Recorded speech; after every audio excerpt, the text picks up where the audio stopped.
दोस्तों, आपका स्वागत है अपने YouTube channel bright future smart classes में।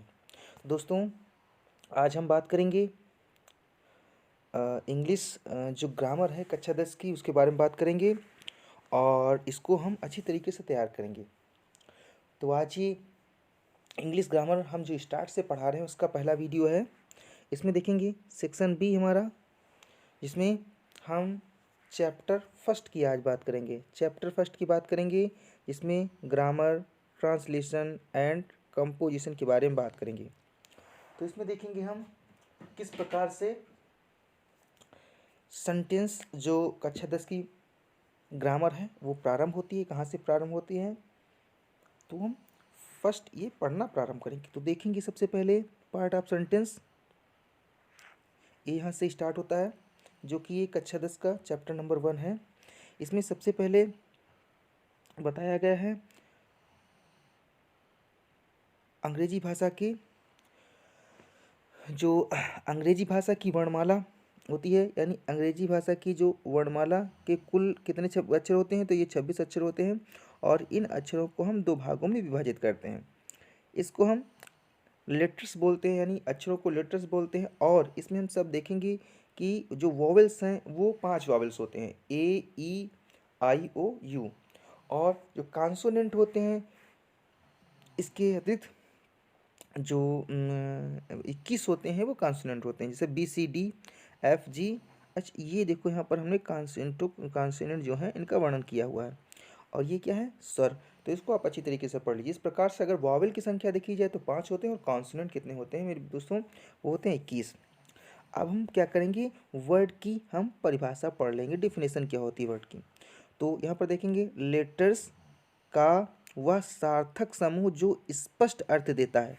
इसमें देखना है दोस्तों कि जो वर्ड की परिभाषा है, शब्द की परिभाषा होती है, इसमें लेटर्स होने चाहिए और इनका क्या होना चाहिए, एक सार्थक समूह होना चाहिए, यानी ऐसा समूह जिसका एक अर्थ निकलता हो। ऐसा जो समूह होगा उसको हम क्या कहेंगे, शब्द कहेंगे। जैसे कि कैट। अब कैट को अगर हम टी पहले लिख देते हैं, ए लिखते हैं और टैट लिखते हैं तो ये गलत हो जाता है।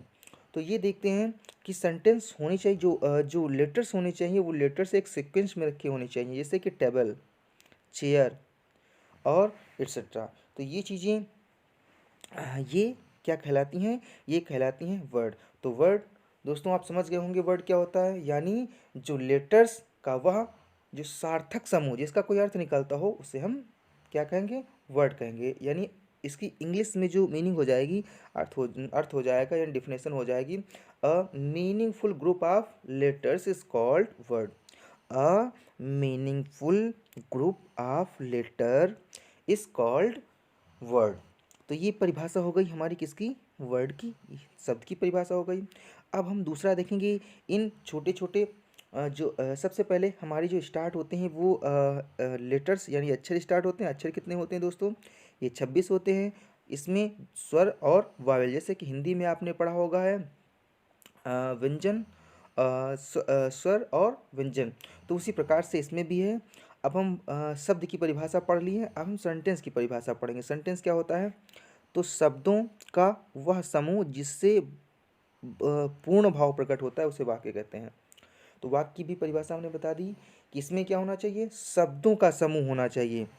अ ग्रुप ऑफ वर्ड्स, क्या होना चाहिए दोस्तों, अ ग्रुप होना चाहिए of words which makes complete sense, जिसका एक पूरा अर्थ निकलता हो उसे हम सब सेंटेंस कहेंगे और इसी को हम सेंटेंस कहते हैं। अ ग्रुप ऑफ वर्ड्स, एक क्या होना चाहिए, एक ग्रुप होना चाहिए वर्ड्स का, और जो क्या करता है, कंप्लीट सेंस देता है, उसे हम क्या कहेंगे, उसे हम कहेंगे दोस्तों, क्या कहेंगे, उसे हम सेंटेंस कहेंगे। तो सेंटेंस की परिभाषा हो गई, बिल्कुल इजी है, क्या बताओगे, यानी शब्दों का वह समूह जिससे पूर्ण भाव प्रकट होता है उसे हम क्या कहेंगे, वाक्य कहेंगे।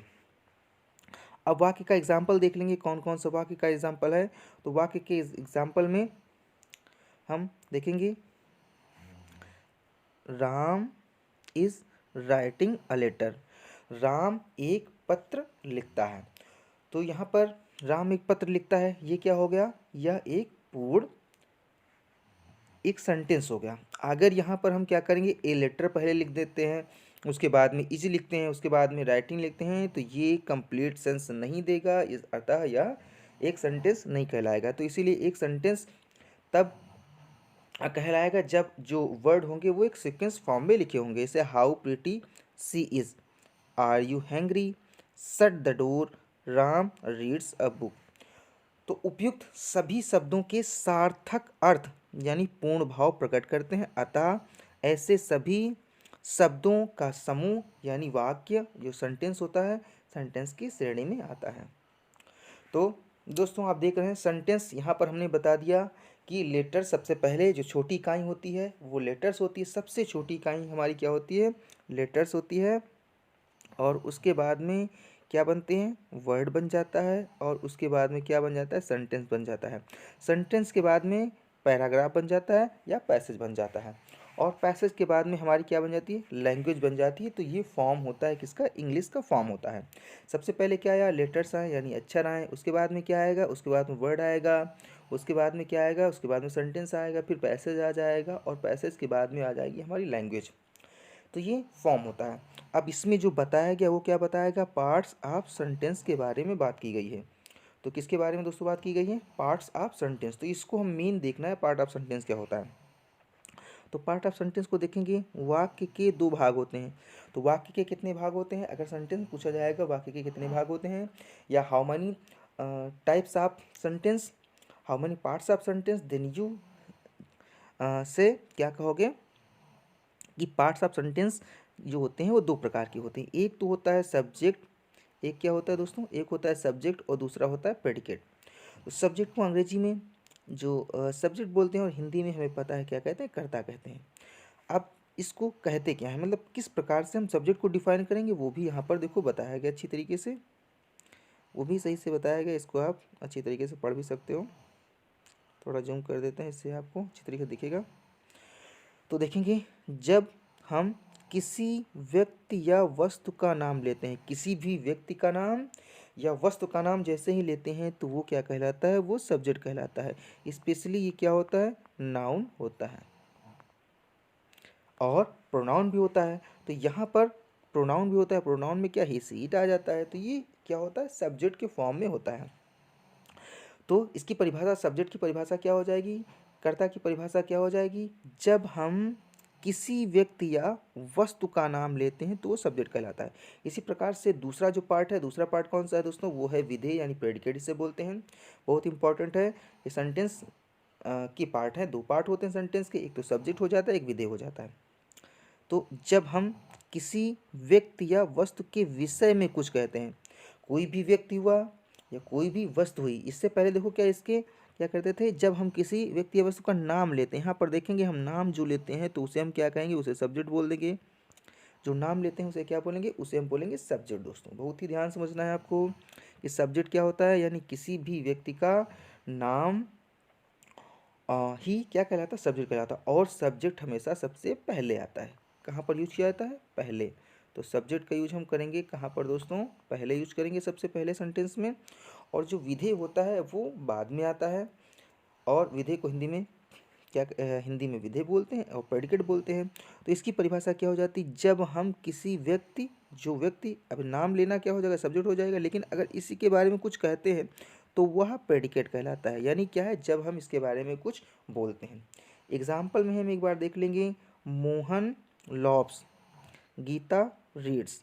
अब यहाँ पर देखेंगे प्रथम वाक्य में जो मोहन है, मोहन कहाँ पर है, ये है दोस्तों मोहन, तथा दूसरे वाक्यों में क्या है, गीता, ये है गीता।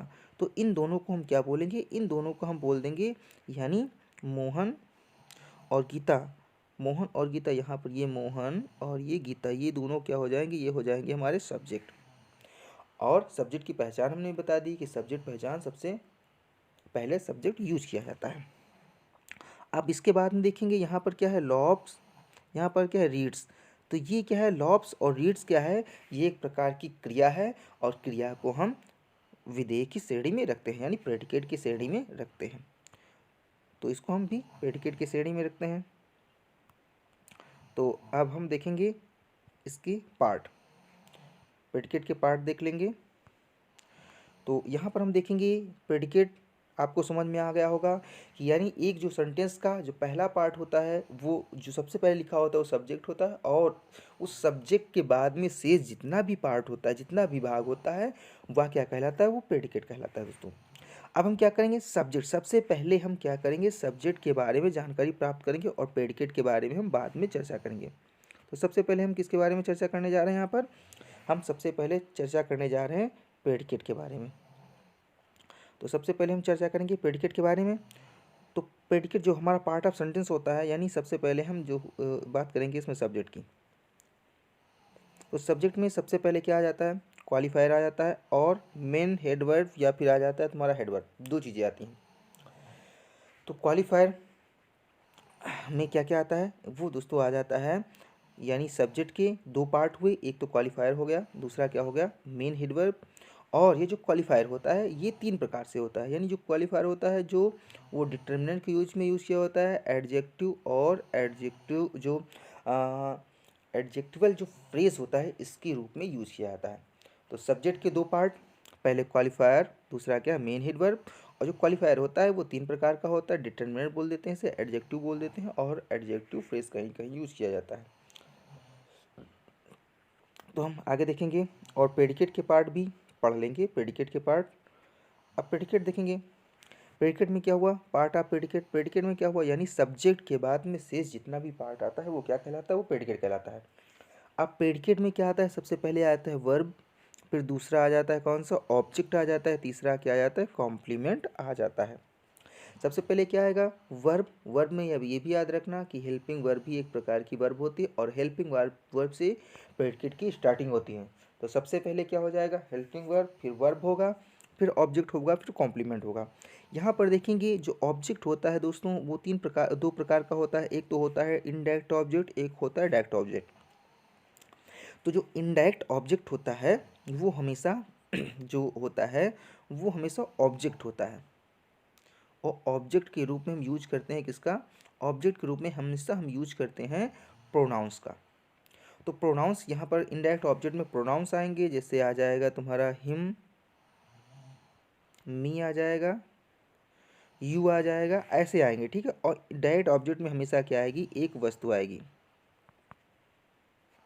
ये क्या आ जाएगा, एक वस्तु आएगी, यानी थिंग आ जाएगी, कोई भी वस्तु आएगी।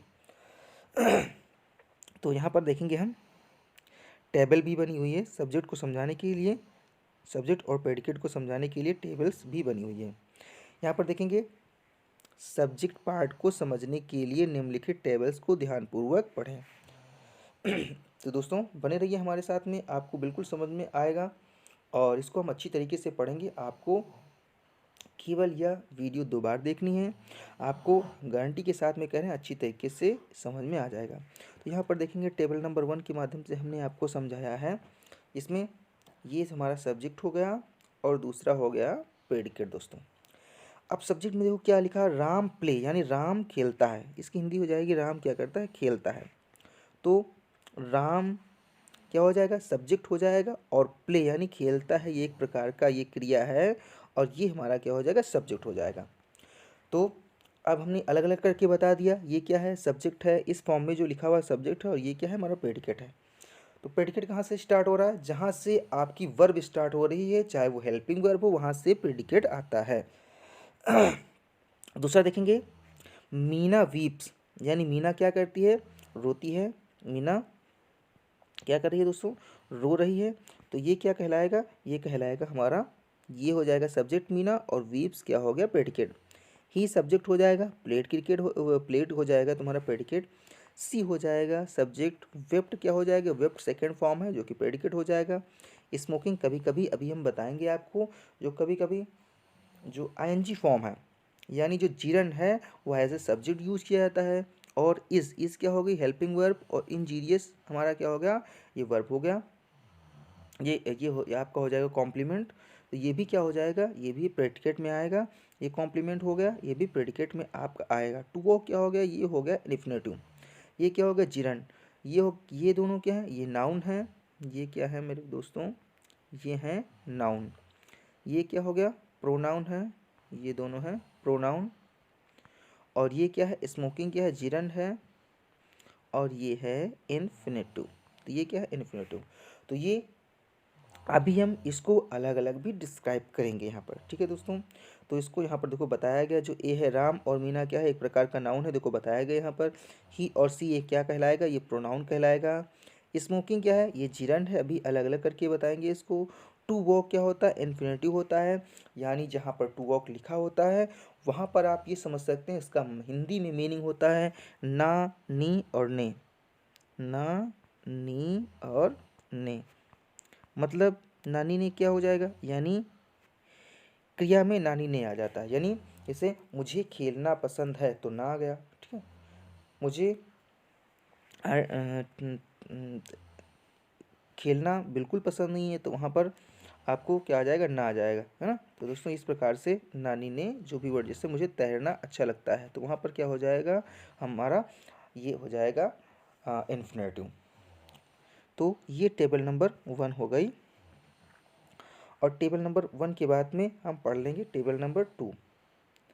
अब टेबल नंबर 2 में देखना है क्या अंतर आता है। टेबल नंबर 2 में क्या अंतर आता है यहाँ पर देखेंगे। यहाँ पर स्पेशली सब्जेक्ट को समझाएगा, सब्जेक्ट को समझने के लिए एक अन्य टेबल भी देखिए, यहाँ पर सब्जेक्ट को अच्छी तरीके से समझाया गया है। यहाँ पर देखेंगे डॉग्स यानी कुत्ते, बार्क। तो यहाँ पर क्या देखेंगे, सब्जेक्ट देखेंगे क्या है, जो डॉग्स है वो एक प्रकार का क्या बता रहा है, ये नाउन है। डॉग्स नाउन है, क्या कोई बता सकता है दोस्तों ये कौन सा नाउन है। नाउन्स की भी हम बता चुके हैं, नाउन्स ये कौन सा नाउन, जो डॉग्स है कौन सा नाउन है, तो ये हमारा आता है कॉमन नाउन में।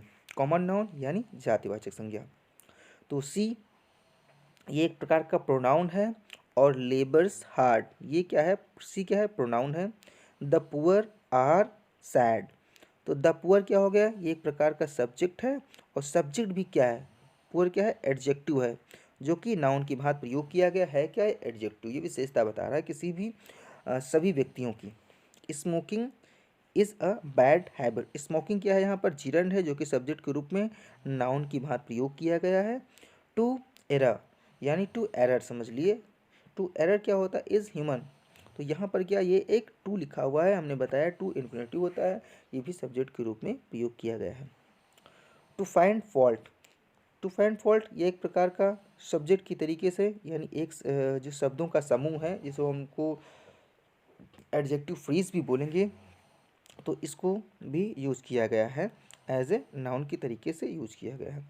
तो यहाँ पर दोस्तों आपने देखा सब्जेक्ट, सब्जेक्ट की फॉर्म देखें।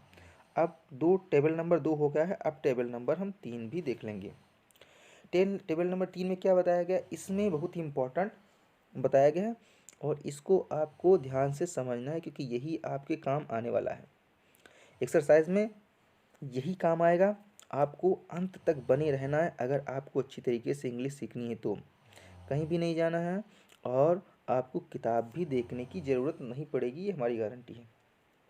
तो टेबल नंबर 3 में देख लेंगे, यहाँ पर केवल सब्जेक्ट की जानकारी दी गई है। तो सब्जेक्ट कभी कभी दो होते हैं, सब्जेक्ट कभी कभी दो फॉर्म होते हैं। पहला हमने इससे पहले बता दिया, ये क्या है, एक क्वालिफायर होता है।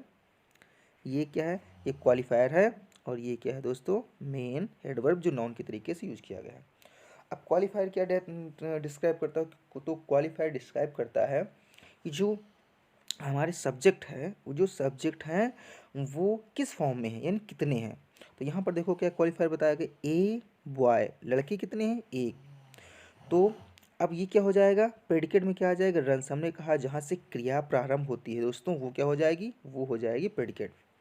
दैट क्या हो जाएगा, ये क्वालिफायर हो जाएगा। मैन क्या हो जाएगा, ये हेडवर्ब है। और लॉप्स यानी क्रिया क्या हो जाएगी, ये हो जाएगी प्रेडिकेट। प्रेडिकेट कहाँ से स्टार्ट होता है दोस्तों, हेल्पिंग वर्ब से लेकर के, यानी सब्जेक्ट को छोड़ करके जितना भी पार्ट होता है वो दोस्तों क्या हो जाता है, वो कहलाता है प्रेडिकेट। अब फ्यू मिस होता है यहाँ पर, देखो बताया गया कुछ।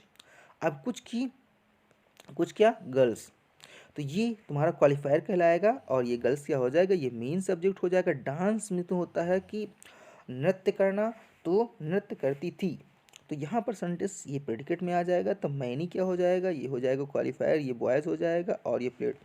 तो यहाँ पर आपने क्या देखा दोस्तों, यहाँ पर आपने देखा कि कभी कभी सब्जेक्ट के दो रूप होते हैं। कभी कभी सब्जेक्ट के कितने रूप हो जाते हैं, दो रूप होते हैं। यहाँ पर देखो ये क्वालिफायर एक दूसरा एडवर्ब।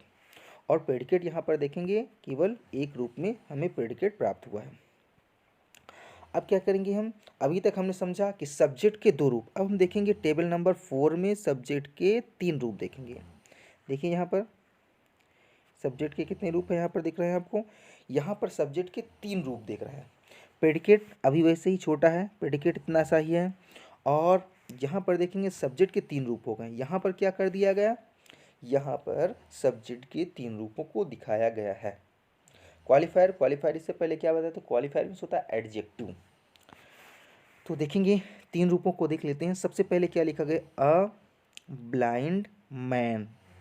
अब यहाँ पर देखेंगे आ क्या डिटर्मिनर है, और जो मैन है वो कैसा है, ब्लाइंड है।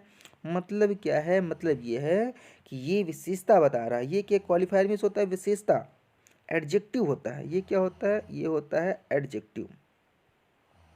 तो ये क्या होता है, ये होता है हमारा एडजेक्टिव।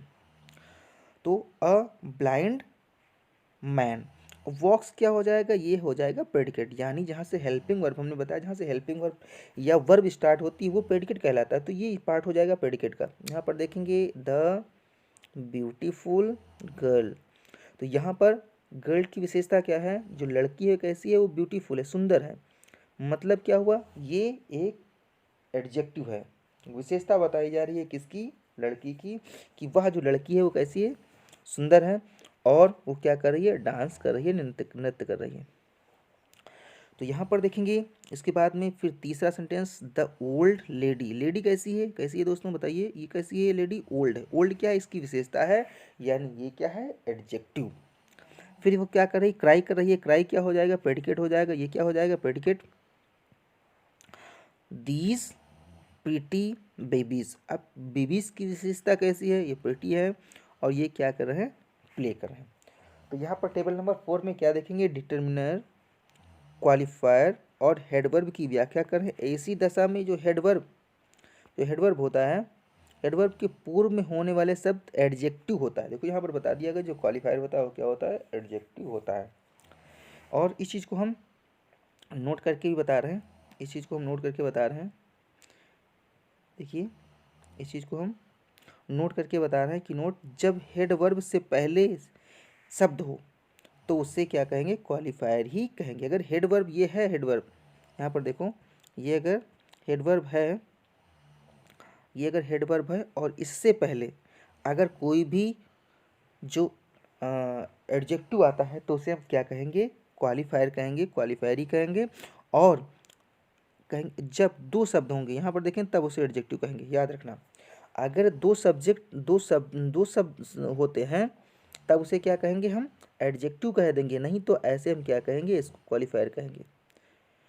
तो क्वालिफायर शब्द को क्वालिफायर कहेंगे, एडजेक्टिव से पहले होने वाले शब्द को हम डिटर्मिनेंट भी कहेंगे। तो ये आपको नहीं समझना है, केवल इतना समझ लेना है कि 3 शब्द जो हमारा सब्जेक्ट होता है वो 3 पार्टों में भी, इससे पहले टेबल नंबर 3 में कितने पार्ट हुए सब्जेक्ट के, 2।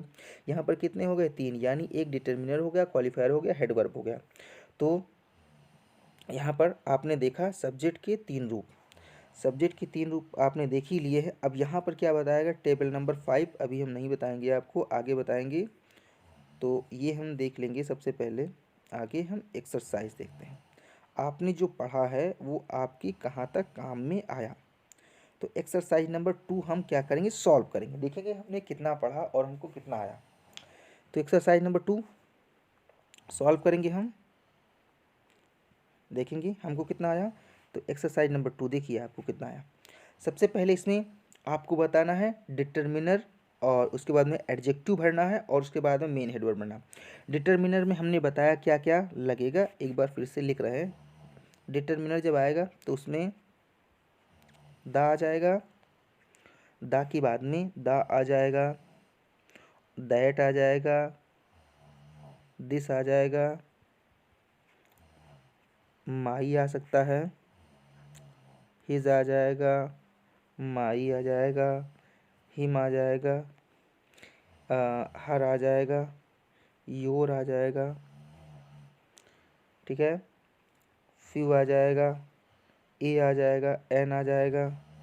तो ये सभी चीज़ें आपकी आ जाएंगी किसमें, डिटर्मिनर में। क्या आ जाएगा, देखिए ए इन द आर्टिकल आ जाएंगे, दिस दैट दिस दोज आ जाएगा, और हिज हर योर अवर आ जाएगा। तो ये चीज़ें आ जाएंगी तो आपको समझ जाना है ये क्या है, ये डिटर्मिनर है। तो देखेंगे यहाँ से हम करके देखेंगे। अब सबसे पहले यहाँ पर क्या लिखेंगे, देखो लिखा हुआ है, 3 वर्ड लिखे हुए हैं, वुड लिखा हुआ, मैन लिखा हुआ, द लिखा हुआ है, और यहाँ पर 2 वर्ड लिखे हुए हैं, सैट हेयर। सबसे पहले क्या लिखेंगे यहाँ पर, तो सबसे पहले क्या लिखेंगे बताइए दोस्तों, सबसे पहले क्या लिखा जाएगा, तो सबसे पहले लिखा जाएगा द, फिर क्या लिखा गया ओल्ड मैन, यहाँ क्या लिखा जाएगा the old man sat here. यहाँ दूसरे सेंटेंस में क्या लिखेंगे, माई, सबसे पहले क्या लिखेंगे माई, अभी हमने बताया माई, और जो सर्वेंट है वो कैसा है, विशेषता इसकी क्या है, ओल्ड, माई ओल्ड सर्वेंट, माई ओल्ड सर्वेंट। यहाँ पर तीसरे में सेंटेंस में क्या हो जाएगा, तो सबसे पहले क्या होगा सम, फिर बॉयज़ की विशेषता क्या है, कैसे हैं लड़के, वो है नॉटी, तो सबसे पहले क्या हो जाएगा some naughty boys, his elder brother an honest boy, that tall boy, a shining gun, new electronic dolls, the red flower in my garden, the brave people. तो यहाँ पर देखेंगे सेंटेंस हमने आसानी से कर लिए। सेंटेंस आपको एक्सरसाइज नंबर 2 आसानी से क्या करनी है, भर लेनी है। तो यहाँ पर एक बार फिर से देख लीजिए, यहाँ पर क्या हो जाएगा, the old man sat here, my old servant went home, some naughty boy quarreled, his elder brother is a famous doctor, an honest boy works hard, that tall boy came from Mumbai, a shining gun, gun कैसी है shining, new electronic doll, the red flower in my garden are pretty, the brave people, the brave people fight to their country. तो इस प्रकार से exercise number 2 हो गई, और video काफ़ी बड़ा हो गया है। तो हम नेक्स्ट वीडियो में देखेंगे टेबल नंबर 4 के बारे में, जब टेबल नंबर 5 के बारे में जानकारी प्राप्त करेंगे, और जो एक्सरसाइज बची हुई इन एक्सरसाइजों को हम पूरा करेंगे। तो दोस्तों ये वीडियो आपको कैसा लगा, अगर आपसे को थोड़ी सी भी जानकारी से हुई हो तो प्लीज़ इस चैनल को लाइक और शेयर कीजिए, और इस चैनल को सब्सक्राइब कीजिए, जिससे कि आने वाली वीडियो आप तक पहुंच सके, और अधिक से अधिक शेयर कीजिए। आपको ये वीडियो कैसा लगा कमेंट के माध्यम से अवश्य बताएं। So thank you for watching this video.